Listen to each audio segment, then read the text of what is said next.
د مقاومت جبهې ځواکونو د اندراب قاصا دره ونیوله. د کابل غږ یا وایس اف کابل یوټیوب چینل لیدونکو سلامونه او ښې چارې د بشپړ راپور لپاره د دې ویډیو تر پایه راسره اوسئ. په بغلان کې سیمه ییزې سرچینې تاییدوي چې د اندراب په قاسان دره کې د مقاومت جبهې او طالبانو ترمنځ له سختو نښتو وروسته دا دره د مقاومت جبهې ځواکونو لاسته لوېدلې ده.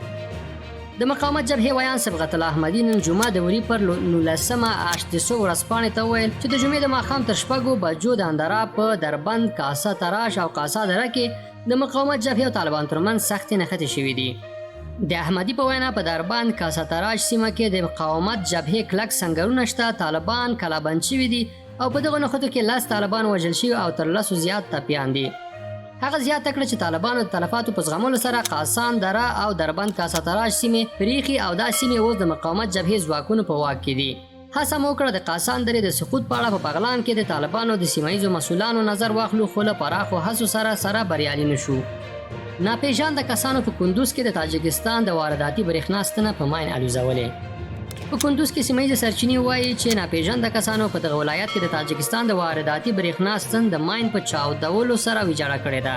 د سرچینو په وینا دا پیښه نن ماښام د وري په 19مه د کندوز ښار اړوند کلګاو سیمه کې شوې ده. د کندوز د استخباراتو ریاست ویان قاری انس دا پیښه تایید کړې ده. هغه ویلي چې له دې پیښې وروسته د وارداتي برېښنا یوه ستنه نسکوره شوې ده.